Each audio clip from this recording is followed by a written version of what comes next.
Allez, bonjour à tous, j'espère que vous allez bien et que vous êtes en forme. Ravi de vous retrouver dans cette vidéo dans laquelle on va parler de ce qui s'est passé cette semaine avec la baisse des taux d'intérêt de la Fed et le discours de Jérôme Powell et surtout de la prochaine narrative qui arrive en crypto.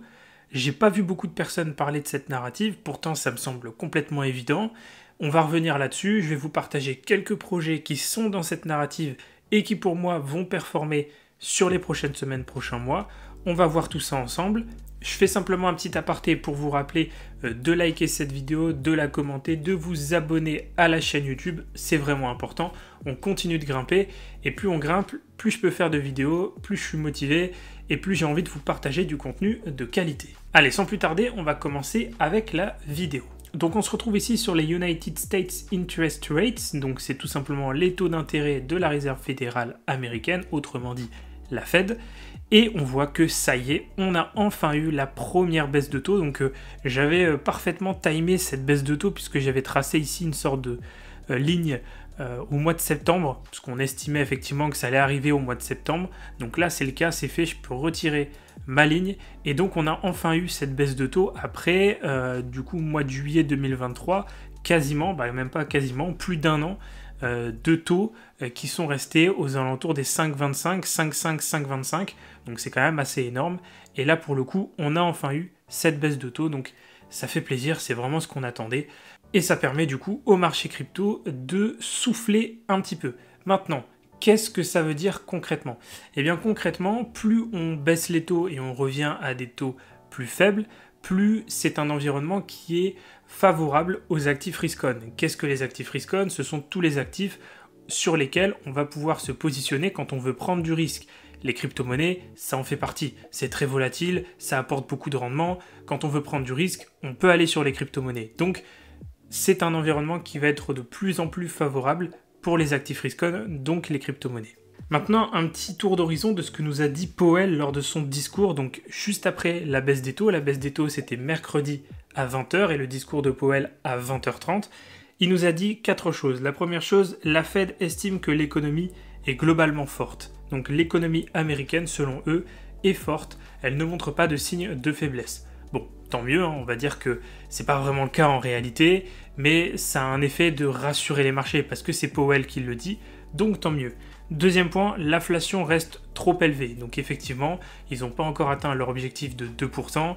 Donc pour eux, l'inflation reste toujours trop élevée. Maintenant, l'inflation est quand même relativement sous contrôle aux États-Unis, même bien sous contrôle.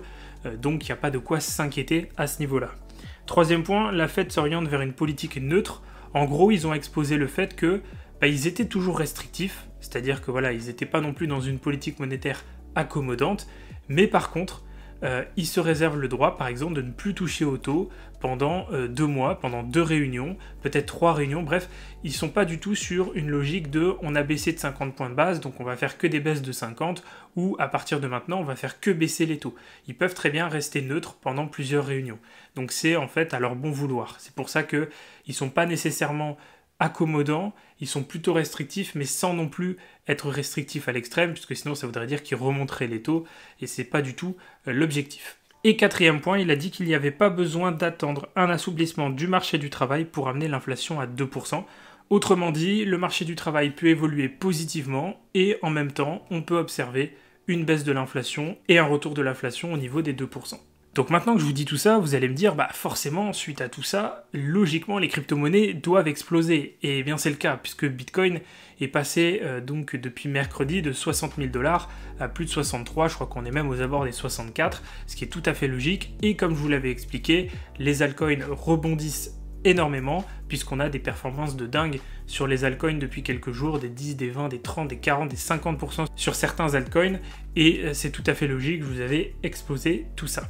Si on fait un petit update sur l'analyse du Total 3 que je vous avais fait la semaine dernière, vous voyez qu'on prend clairement la direction de cette flèche. On a déjà enclenché une bonne petite partie du mouvement. Et même chose si on regarde le Total 3, vous voyez que c'est pareil, on a déjà enclenché une bonne petite partie du mouvement, puisque la semaine dernière on était sur cette bougie ici, Et là, on a toute cette petite bougie-là qui s'est faite.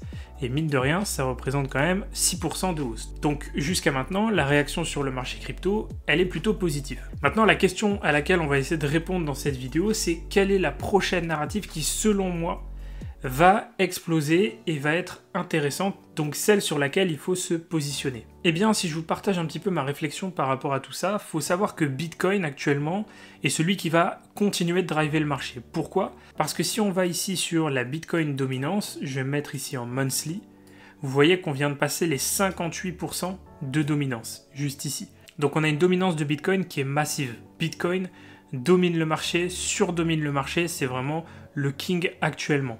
Et donc, automatiquement, les projets autour de l'écosystème Bitcoin vont performer plus que les autres. Donc, je vais vous partager 4 projets autour de l'écosystème Bitcoin qui sont, selon moi, les plus intéressants. Évidemment, il y en a d'autres, mais c'est, à mon sens, les projets qui ont le plus de probabilité de performer avec cette narrative et qui, en plus, ont connu une belle correction sur les derniers mois, donc ils sont à des points d'entrée relativement intéressants. On commence avec Ordi, donc je ne vais pas en faire une analyse très complète, très détaillée, etc.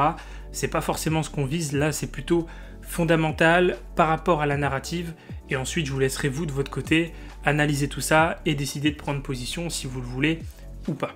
Donc ici sur Ordi, on se retrouve dans une zone d'achat, d'accord? Zone d'achat qui a réagi déjà une première fois ici, une deuxième fois ici, on a réagi encore une fois là, on a réagi ici, bref, vous voyez qu'on a énormément de réactions dans cette zone. En plus, si on le voit de manière un petit peu plus poussée, on peut repérer ici une épaule tête-épaule. Donc on a une épaule ici, une tête ici, donc la tête, et ici la deuxième épaule. Donc on voit une figure de retournement à l'intérieur de la zone d'achat. On voit aussi, mais je ne vais pas forcément tout vous montrer là, comme je disais, le but c'est pas d'analyser complètement de A à Z le projet, du moins techniquement, mais on a également des niveaux de goalback. Si je vous mets ici l'ADR tool, vous voyez qu'on est ici sur l'ADR plutôt vendeur, donc le monthly range, mais on a encore de la marge si le prix retrace un tout petit peu pour se positionner à proximité de l'open monthly ici. Bref, on a plein de niveaux intéressants qui nous poussent à chercher de l'achat directement sur cette zone. Et globalement, quand on voit que Ordi est monté à 96 $, pouvoir en récupérer aux alentours des 30-35 $, ça reste extrêmement intéressant. Ensuite, j'enchaîne avec le deuxième projet que vous connaissez très probablement. Il s'agit de Stacks. J'ai déjà pu en parler à de nombreuses reprises, mais là, on a une configuration qui est hyper intéressante. Épaule, tête, épaule aussi, vous pouvez la voir sur ce graphique-là, avec une épaule ici, la tête ici, une autre épaule là. Une figure de retournement pile dans le niveau de retracement Fibonacci entre 0,71 et 0,786. Et en même temps, on rejette ici la partie jaune du cloud, d'accord ? Donc on a un très très beau rejet de cette partie-là, comme on a pu la voir sur le Crypto Total 3, le Crypto Total 4, Ether, Bitcoin, bref, plein d'actifs qui sont dans cette configuration.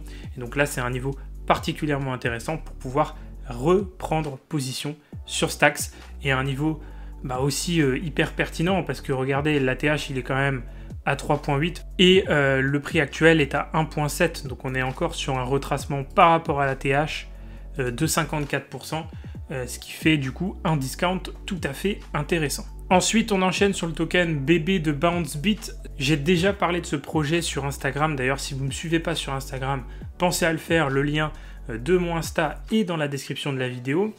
Bon, pour le coup, je ne peux pas vraiment analyser ce projet, même une analyse simpliste comme j'ai fait sur les projets d'avant, parce qu'on n'a pas d'historique en fait. Quand on regarde le BounceBit sur Binance, on a deux grosses bougies liées à un listing et une correction. Bon, on n'a vraiment pas grand chose. Maintenant, on voit bien que cette structure est corrective. On voit bien qu'on arrive sur une fin de correction et qu'on va aller chercher une nouvelle impulsion haussière pour venir casser le précédent plus haut. Le précédent plus haut qui était donc à 0,87, ce qui nous fait un discount de quasiment 60%. Donc c'est extrêmement intéressant de pouvoir attraper ce projet à 60% de retracement par rapport à son ATH. Donc profitez-en. Et encore une fois, je vous invite aussi à creuser sur l'aspect fondamental du projet, voir si ça vous parle aussi de votre côté. Mais pour moi, c'est un projet qui va rebondir très très prochainement. Et on termine avec le petit dernier qui s'appelle Zeta, donc le projet Zeta de Zeta Chain. Petite chose intéressante, si on met boom ici, notre ami le Goldback, vous voyez qu'on a réagi pile dans un niveau de Goldback juste ici. Donc là, c'est vraiment top. en plus d'avoir rejeté par exemple ce niveau de Goldback, si je vous le prolonge, vous voyez qu'ici on avait parfaitement réagi dans ce niveau, donc plutôt pour de la vente. Là maintenant on arrive dans un niveau pour de l'achat, vous voyez qu'on a quand même eu un retracement énorme sur ce projet, puisqu'on est encore à 78% de retracement, et pour autant, c'est un projet aujourd'hui qui est intéressant, qui est dans cette narrative, qui va nous intéresser, et on peut du coup le récupérer aux alentours de 0,62 $ pour un ATH à 2.8, 2.9, ce qui fait quand même une perf de x4, voire quasiment x5. Après l'idée c'est pas de le tenir jusqu'à l'ATH évidemment, mais tout simplement de pouvoir profiter déjà d'un petit achat ici pour aller récupérer les niveaux proches de ce niveau de Goldback ici, donc entre 150 et 180%, ce qui fait une performance de x2, quasiment 2 x 3, donc c'est déjà largement suffisant sur un projet comme celui-ci. Donc voilà, ça c'était le dernier projet que je voulais vous présenter dans cette vidéo et en lien avec cette narrative sur Bitcoin. Voilà, c'est une vidéo un petit peu plus courte que d'habitude, mais l'idée c'était simplement de revenir sur ce qui s'est passé cette semaine avec la décision de la Fed sur les taux d'intérêt, le discours de Jérôme Powell, vous expliquer en quoi ça avait un impact positif sur le marché des cryptos, derrière, en quoi ça va permettre à Bitcoin de rebondir et aller chercher de nouveaux plus hauts, et en ce faisant, quel va être l'impact de cette hausse de Bitcoin sur le marché. L'impact, ça va être sur tous les projets qui sont liés à l'écosystème Bitcoin, et du coup, ça va être pour moi la narrative, une des narratives en tout cas qui va performer sur cette fin d'année. Et donc, en conséquence, je vous ai présenté 4 projets qui permettent tout simplement de s'exposer sur cette narrative. Voilà, je crois que je vais m'arrêter ici. J'espère que cette vidéo vous aura plu. Si c'est le cas, pensez à mettre un like, un commentaire, à vous abonner à la chaîne YouTube. Si vous souhaitez me rejoindre sur mes réseaux sociaux, tous les liens sont dans la description. Instagram, TikTok, vous avez tout ce qu'il faut dans la description de la vidéo. Si vous souhaitez me rejoindre sur mes programmes, que ce soit CryptoPump, Profit Limité ou simplement prendre un coaching avec moi, vous avez également tous les liens dans la description de la vidéo. Et sur ce, je pense que j'ai tout dit, je vais vous laisser ici. Je vous souhaite à tous une excellente journée ou une excellente soirée. Et comme d'habitude, on se retrouve dans de prochaines vidéos pour de nouvelles analyses et de nouveaux partages.